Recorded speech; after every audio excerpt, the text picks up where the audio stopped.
माता का दुर्गा देवी नाम दुर्गम नाम के महान दैत्य का वध करने के कारण पड़ा। हिंदू ग्रंथों में मां शिव की पत्नी दुर्गा के रूप में जानी जाती हैं। दुर्गा या आदिशक्ति हिंदुओं की प्रमुख देवी मानी जाती हैं।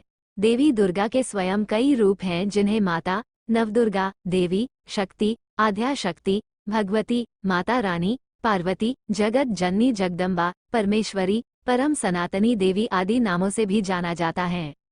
माता का मुख्य रूप गौरी है, अर्थात शांतमय, सुंदर और गोरा रूप।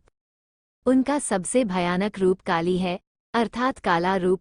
विभिन्न रूपों में दुर्गा भारत और नेपाल के कई मंदिरों और तीर्थस्थानों में पूजी जाती हैं। दुर्गा देवी 8 भुजाओं से युक्त हैं जिन सभी में कोई न कोई शस्त्र होते हैं। एक बार ब्रह्मा ने महिषासुर को वरदान दिया था कि कोई भी पुरुष या देव उसका वध नहीं कर सकता।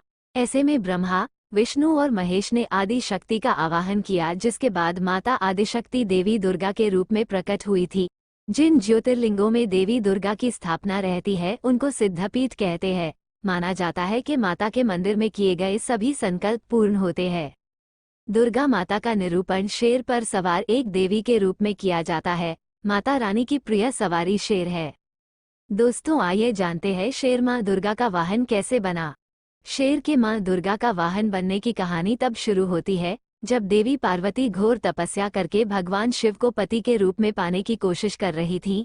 माता पार्वती के सालों तक कठोर तप करने के बाद माता को भोले भंडारी अपनी पत्नी के रूप में अपना लेते हैं। इसी बीच तपस्या की वजह से मां पार्वती का रंग काफी काला पड़ गया था। एक दिन ऐसे ही बातचीत के दौरान भगवान शिव मां पार्वती को काली कह देते हैं। ये बात उन्हें पसंद नहीं आती और वो नाराज होकर दोबारा तप करने के लिए चली जाती हैं। एक दिन घूमते घूमते एक शेर घोर तप कर रही मां पार्वती के पास पहुंच जाता है। उन्हें खाने की इच्छा से वो वहीं घूमता रहता है। माता को तप में लीन देखकर शेर भी वहीं इंतजार करता रहा। देवी का इंतजार करते करते शेर को सालों बीत गए। शेर मां पार्वती के तेज की वजह से उनके पास नहीं पहुंच पाता था। वो कोशिश करता रहता और असफलता हाथ लगने पर दोबारा लौटकर कोने में बैठ जाता। होते होते कई साल बीत गए।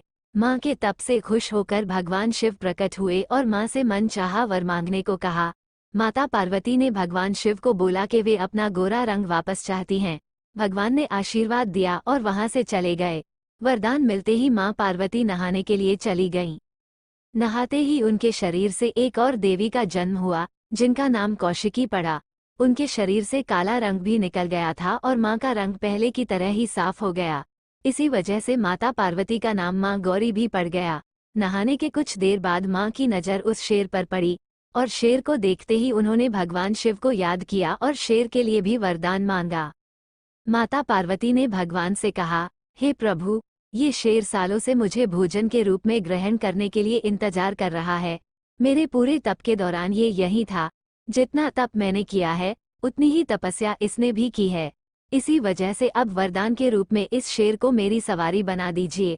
भगवान ने प्रसन्न होकर माता की बात मान ली और शेर को उनकी सवारी बना दिया। आशीर्वाद मिलने के बाद माता शेर पर सवार हो गईं और तभी से उनका नाम मां शेरावाली भी पड़ गया। आशा करते हैं मां शेरावाली की ये अनसुनी कहानी आपको अच्छी लगी होगी। ऐसी ही और कहानियां सुनने के लिए कृपया चैनल को सपोर्ट करें और सब्सक्राइब करें और बेल आइकॉन दबाना ना भूलें। इससे जब भी नई स्टोरी अपलोड होगी तो आपको नोटिफिकेशन मिलती रहेगी। धन्यवाद।